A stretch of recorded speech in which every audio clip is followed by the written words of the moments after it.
ഒരു കോൺഗ്രസ് മുഖ്യമന്ത്രി BJPയുടെ നിലപാട് സ്വീകരിക്കാൻ പാടുണ്ടോ? ഇവിടെ ശ്രദ്ധിക്കേണ്ട ഒരു കാര്യം, വഖഫ് ബോർഡുകളിൽ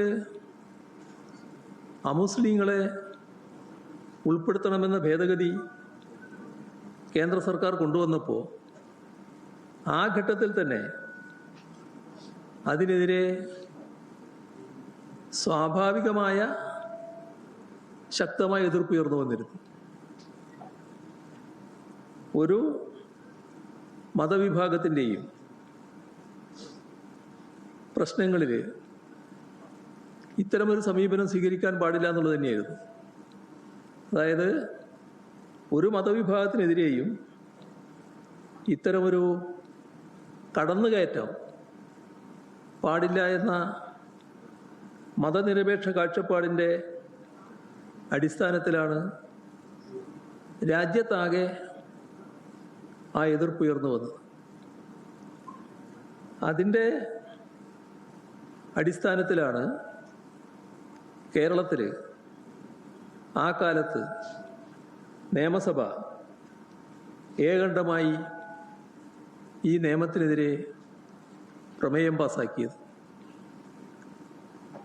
അമുസ്ലിങ്ങളെ വഖഫ് ബോർഡിൽ നിയമിക്കണം എന്ന തരത്തിലുള്ള നിയമ ഭേദഗതി അതേപോലെ അംഗീകരിച്ച് നടപ്പാക്കുകയല്ല അന്ന് കേരളത്തിലെ LDF സർക്കാർ ചെയ്തത്. അതിനെതിരെ ആകാവുന്ന എല്ലാ പോരാട്ടങ്ങളും നടത്തുക.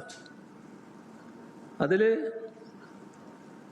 ഒരു പ്രശ്നം വരുന്നത് വഖഫ് ബോർഡിൻ്റെ ഘടന പുനഃസംഘടനയുടെ പ്രശ്നം വന്നു. ആ ഘട്ടത്തിൽ ഈ പറയുന്ന അമുസ്ലിങ്ങളെ ഉൾപ്പെടുത്തിക്കൊണ്ടുള്ള പുനഃസംഘടനയല്ല LDF സർക്കാർ നടത്തിയത്. 2 സീറ്റ് ഒഴിച്ചിട്ടു. കാരണം നിയമം പാസ്സായി കഴിഞ്ഞിട്ടുണ്ട്. ആ 2 പേരെ അമുസ്ലിങ്ങളായവരെ ഉൾപ്പെടുത്തിക്കൊണ്ട് ബോർഡ് പുനഃസംഘടിപ്പിച്ചാൽ BJPയുടെ നിലപാട് അംഗീകരിക്കലായി. കേന്ദ്ര ഗവൺമെൻറ്റിൻ്റെ നിയമ ഭേദഗതി അംഗീകരിക്കലായി. പക്ഷേ ആ നിയമ ഭേദഗതി വന്ന ഘട്ടത്തിൽ തന്നെ അതിനെതിരെയുള്ള നിലപാട് സ്വീകരിച്ചിട്ടുണ്ട്. തുടർന്ന് നിയമസഭ ഏകണ്ഠമായ നിലപാടെടുത്തു. അതിൻ്റെ തുടർച്ചയായിട്ടാണ് ആ 2 സീറ്റ് ഒഴിച്ചിട്ടുകൊണ്ടുള്ള പുനഃസംഘടന നടത്തിയത്. ഇത് 2026 ഫെബ്രുവരിയിലായിരുന്നു.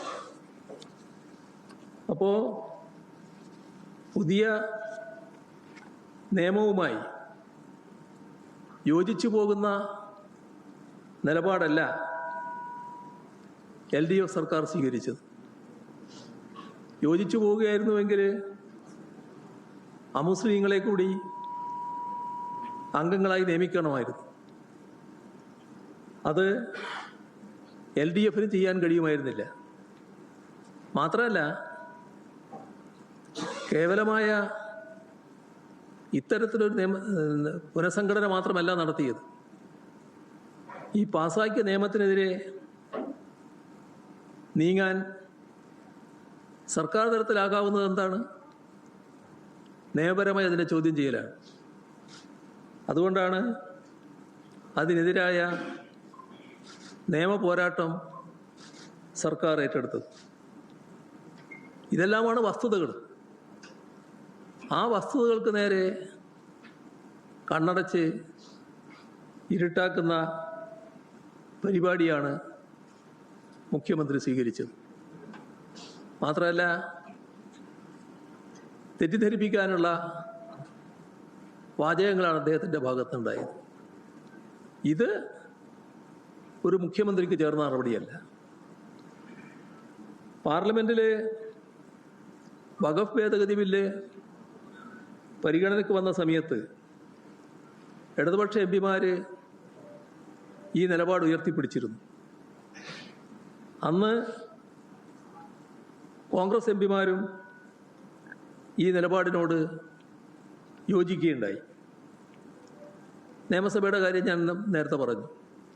ഇപ്പോൾ നിയമസഭയിലായാലും പുറത്തായാലും അന്ന് UDF ഈ നിലപാടിനോടൊപ്പം നിന്നിരുന്നു.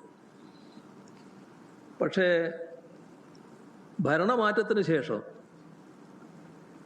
അന്ന് പറഞ്ഞ അതേ നിലപാട് ഞാൻ ആവർത്തിച്ചപ്പോൾ എന്നെ വർഗീയവാദിയായി മുദ്രകുത്തുന്ന നിലപാടാണ് മുഖ്യമന്ത്രിയിൽ നിന്നുണ്ടായത്. മുസ്ലിം ഇതര അംഗങ്ങൾ വഖഫ് ബോർഡിൽ വേണ്ട എന്ന നിലപാട് ആവർത്തിക്കുന്ന എല്ലാവരും വർഗീയവാദികളാണോ? അങ്ങനെയാണോ കേരള മുഖ്യമന്ത്രി കാണുന്നത്?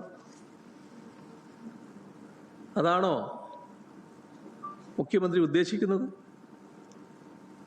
UDF വഖഫ് വിഷയത്തിൽ കൃത്യമായ മലക്കം മറിച്ചൽ നടത്തിയിരിക്കുന്നു. അത് ചോദ്യം ചെയ്താൽ അത് വർഗീയവാദമാകൂ,